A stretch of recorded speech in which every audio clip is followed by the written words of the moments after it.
राम की मर्यादाएं चाहिए, और एक राम के आने से राम राज्य नहीं होता है, सबको राम बनना पड़ता है। जितनी पीढ़ी है उनको सबको राम बनना पड़ता है।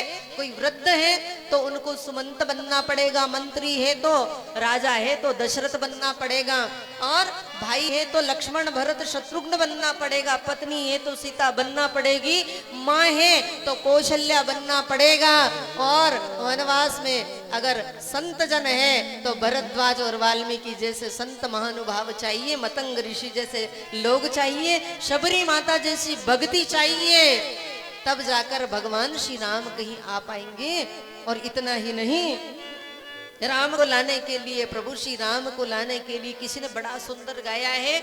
मैंने रामचरितमानस का अध्ययन किया तो पता चला कि राम जी ने पूरे जीवन काल में 14,000 राक्षसों को मारा। कितने? 14,000। तो 14,000 की गिनती कर सकते हो आप। आज संपूर्ण विश्व की जनसंख्या क्या है? भारत की बता दे। 14,000 राक्षसों को एक राम जी ने मारा। पर मेरी बात आपको कड़वी लगेगी लेकिन बहुत सही है, सटीक है।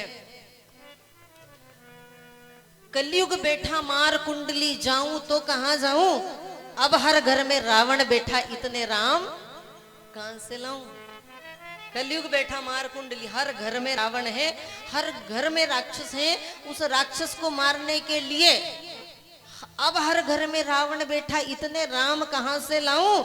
जब तक इतने राम आएंगे नहीं तब तक राम राज्य आ नहीं सकता। जब तक इतने राक्षस मरेंगे नहीं तब तक राम राज्य आ नहीं सकता। आप चाहते हो कि सब सुखी हो जाएं जैसे राम राज्य में सुखी थे, तो उसके लिए अगर आप बड़े भाई है तो आप राम बनिए, आप छोटे हैं तो आप लक्ष्मण बनिए, भरत बनिए। अगर आप किसी के पिता है तो दशरथ बनिए, आप किसी की माँ है तो कौशल्या बनिए, आप किसी की पत्नी है तो आप सीता बनिए, तब जाकर के आपके पति राम होंगे। आप तो चाहती हो कि राम जैसे पति मुझे मिल जाए, लेकिन आप रोल करो ताड़का का।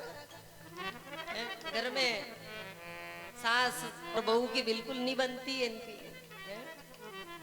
भगवान श्री राम जब आए थे तो पूरे उनके जीवन काल में कभी माता जानकी जी की और उनकी सास की लड़ाई नहीं हुई, ऐसा कभी लिखा ही नहीं। होता तो जरूर लिख देते बाबा जी कि एक बार लड़ाई हो गई थी, नहीं हुई कभी। आपके घर तो रोज हो रही है।